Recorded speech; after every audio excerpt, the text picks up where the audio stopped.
السلام علیکم ورحمۃ اللہ وبرکاتہ۔ لسان القرآن مزید آسان سیریز کے اس نئے ویڈیو لیسن میں آپ سب کو خوش آمدید۔ آج ہم مرکب ناقص کی تیسری قسم مرکب اضافی کے بارے میں پڑھیں گے اور اس کے رولز کو سمجھیں گے اور پھر کچھ قرآنی مثالوں کے ساتھ اس کی پریکٹس کریں گے۔ سب سے پہلے ہم مرکب اضافی کے کی پوائنٹس کو دیکھ لیتے ہیں کہ ہمیں مرکب اضافی کے لیے کون کون سی باتوں کو ذہن میں رکھنا ہے۔ مرکب اضافی دو اسموں کا ایک ایسا مرکب ہے جس میں ایک اسم کا دوسرے اسم کے ساتھ تعلق یا نسبت قائم کی جائے، یعنی ایسی ایکسپریشن جس میں پوزیشن یا اونرشپ شو کی جائے۔ مثلا لڑکے کی کتاب، یعنی کتاب کا تعلق لڑکے سے ہے۔ اب اس میں جو ملکیت ہو اس کو مضاف کہتے ہیں اور جس کی ملکیت ہو اس کو مضاف الیہ کہتے ہیں۔ یعنی مرکب اضافی کے دو پارٹس ہوتے ہیں، مضاف اور مضاف الیہ۔ مضاف وہ چیز جو ملکیت ہوتی ہے اور مضاف الیہ جس کی ملکیت ہوتی ہے۔ مثلا لڑکے کی کتاب میں مضاف کتاب ہے جو ملکیت ہے، اور ملکیت لڑکے کی ہے تو لڑکا اس کا مضاف الیہ ہے۔ تو مرکب اضافی میں دو اسم ہوں گے، ایک مضاف ہوگا اور ایک مضاف الیہ ہوگا۔ اور عربک میں جو ملکیت ہو وہ پہلے لکھی جاتی ہے اور جس کی ملکیت ہو اس کو بعد میں لایا جاتا ہے، یعنی مضاف پہلے آئے گا اور پھر مضاف الیہ آئے گا۔ اب کیونکہ مضاف اور مضاف الیہ دونوں اسما ہی ہوتے ہیں، دو اسم ہی مل کر مرکب اضافی بناتے ہیں، لہٰذا ہمیں اسم کی خصوصیات یعنی جنس، عدد، وسعت، اعراب کے بارے میں معلوم ہونا چاہیے، تبھی ہم ان کو استعمال کر کے مرکب بنا سکتے ہیں۔ مرکب اضافی میں مضاف اور مضاف الیہ کے الگ الگ قاعدے ہوتے ہیں۔ آئیے دیکھتے ہیں کہ مضاف اور مضاف الیہ کے کیا قواعد ہیں۔ سب سے پہلے مضاف کے قواعد، یعنی جو ملکیت ہے، جو چیز ہے، اس کا جنس اور عدد، وسعت اور اعراب کیا ہوگا۔ مرکب اضافی میں ایک دلچسپ بات یہ ہے کہ جنس اور عدد کا آپ کو خیال نہیں رکھنا، کیونکہ نسبت کسی کی بھی کسی سے قائم کی جا سکتی ہے۔ مثلا لڑکے کی ایک کتاب بھی ہو سکتی ہے، دو بھی اور دو سے زیادہ بھی، اور اسی طرح کوئی ایک چیز کسی ایک شخص کی بھی ہو سکتی ہے، دو کی بھی اور دو سے زیادہ کی بھی۔ اور اگر ہم جنس کی بات کریں تو کوئی مذکر چیز کسی مؤنث کی بھی ہو سکتی ہے اور کوئی مؤنث چیز کسی مذکر کی بھی ہو سکتی ہے، لہٰذا اس میں جنس اور عدد کی کوئی قید نہیں۔ اور اگر ہم وسعت کی بات کریں تو کوئی بھی نکرہ کتاب کسی نکرہ آدمی کی بھی ہو سکتی ہے اور کسی معرفہ کسی خاص شخص جیسے زید کی اس طرح بھی ہو سکتی ہے۔ تو جنس، عدد، وسعت اور اعراب کی مطابقت مرکب اضافی میں اہم نہیں، لیکن مضاف اور مضاف الیہ دونوں کا اپنا کوئی نہ کوئی جنس، عدد، وسعت اور اعراب انڈیویجولی ضرور ہوگا، اور جنس اور عدد کچھ بھی ہو سکتی ہے، لیکن جو قواعد ہیں اس میں ہمیں وسعت اور اعراب کا خیال رکھنا ہے۔ تو مضاف کی جنس اور عدد کچھ بھی ہو سکتی ہے، لیکن اس کی جو وسعت ہے وہ ہمیشہ نکرہ رکھی جاتی ہے، یعنی مضاف پر الف لام داخل نہیں ہو سکتا۔ یہی مضاف کا پہلا قاعدہ ہے۔ اور نمبر 2، مضاف کا اعراب ہمیشہ ہلکا ہوگا، یعنی مضاف کا اعراب کچھ بھی ہو سکتا ہے، مرفوع، منصوب یا مجرور، لیکن وہ ہلکا ہوگا۔ اعراب ہلکا کیسے ہوتا ہے یہ ہم ابھی آگے پڑھتے ہیں۔ اس کے بعد مضاف الیہ کا قاعدہ۔ مضاف الیہ کا صرف ایک ہی رول ہے کہ وہ ہمیشہ حالت جر میں ہوگا، یہ اس کا اعراب ہوتا ہے۔ اور اگر ہم اس کی وسعت کی بات کریں تو اس کی وسعت معرفہ اور نکرہ دونوں ہو سکتی ہیں، اسی طرح اس کی جنس اور عدد کچھ بھی ہو سکتا ہے۔ تو مضاف کے یہ دو قواعد اور مضاف الیہ کا یہ ایک قاعدہ اگر آپ ذہن میں رکھیں تو آپ آرام سے مرکب اضافی بنا سکتی ہیں۔ اعراب کو ہلکا کرنے کا طریقہ بہت آسان ہے۔ کوئی بھی اسم کسی بھی اعرابی حالت میں ہو، اسم کی تمام اعرابی حالتیں آپ پڑھ چکے ہیں۔ اگر واحد اسم ہو تو اس کا اعراب دو پیش، دو زبر اور دو زیر کے ساتھ ظاہر کیا جاتا ہے۔ اگر اس کو ہلکا کرنا ہو تو اس کی ڈبل حرکت کو سنگل حرکت بنا دیتے ہیں، اس طرح اس کا اعراب ہلکا ہو جاتا ہے۔ یعنی کتابن کا اعراب اگر ہمیں ہلکا کرنا ہے تو کتابو ہو جائے گا، سمپلی ڈبل حرکت کو سنگل حرکت میں کنورٹ کر دیں۔ اور اگر اسم مثنیٰ یا جمع سالم مذکر کا اسم ہے تو اس کا نون حذف کر دیا جاتا ہے، یعنی گرا دیا جاتا ہے، ریموو کر دیا جاتا ہے۔ مثلا عبدانی سے عبدا، نون گر جاتا ہے۔ یا اگر کوئی جمع سالم اسم ہوگا مسلمون تو مسلمون کا نون گر کے مسلمو رہ جائے گا، پھر ہم اس کو مضاف بنا سکتے ہیں۔ تو لڑکے کی کتاب، اس کا مرکب اضافی بنے گا کتابو ولدن، مضاف کو ہم نکرہ لے آئے بغیر الف لام کے اور اس کا اعراب ہلکا کر دیا تو یہ کتابو ہو گیا، اور لڑکے کو ولدن کہتے ہیں، اس کو ہم حالت جر میں لے آئیں گے ولدن۔ یہ ہمارے پاس نکرہ مرکب اضافی بن گیا کتابو ولدن۔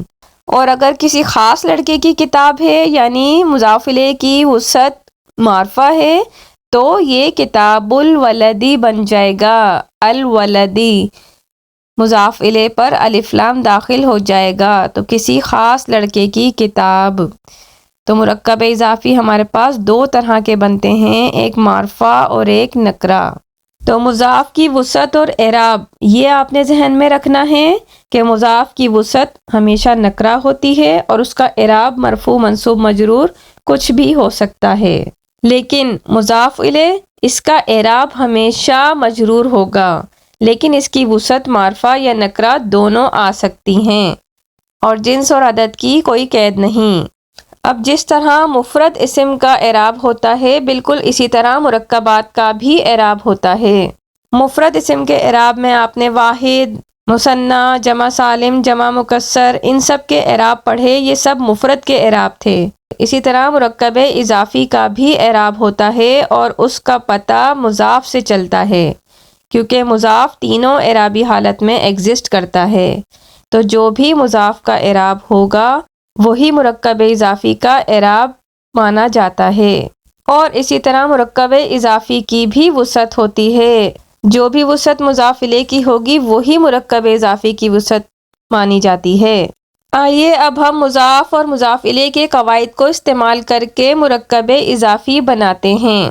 سب سے پہلا ہمارے پاس مرکب اضافی ہے اللہ کی کتاب۔ اس میں کتاب کی نسبت اللہ سے قائم کی گئی۔ کتاب ملکیت ہے یعنی مضاف، اور اللہ مضاف الیہ یعنی جس کی ملکیت ہے۔ تو مضاف کے دو قواعد ہمیں معلوم ہیں کہ اسم نکرہ ہوگا بغیر الف لام کے اور اس کا اعراب ہلکا ہوگا۔ تو کتاب کا اعراب کتابن ہوتا ہے، تو اس کو ہلکا کریں گے تو سنگل حرکت بنا دیں گے کتابو، اور اس کی وسعت نکرہ یعنی اس پہ الف لام داخل نہیں ہوگا تو یہ کتابو ہی رہے گا۔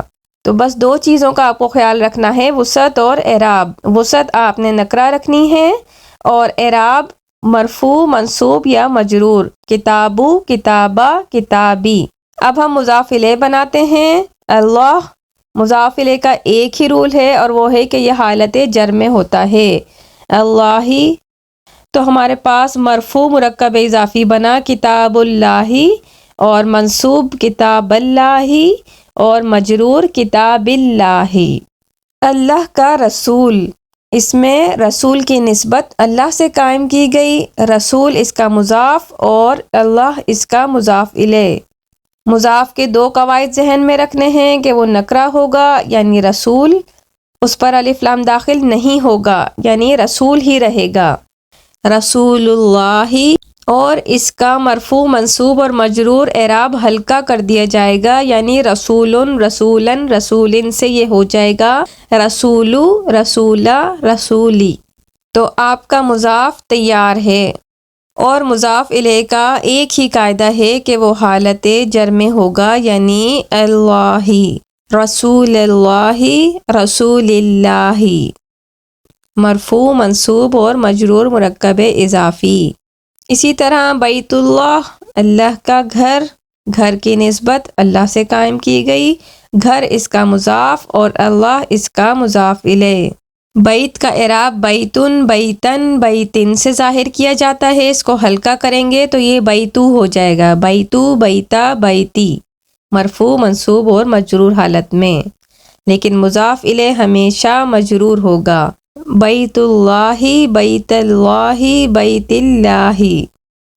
اور اس مرکب اضافی کی وسعت معرفہ ہے کیونکہ مضاف الیہ معرفہ ہے، اگر مضاف الیہ معرفہ ہوگا تو وہ پورا مرکب اضافی معرفہ ہی مانا جائے گا۔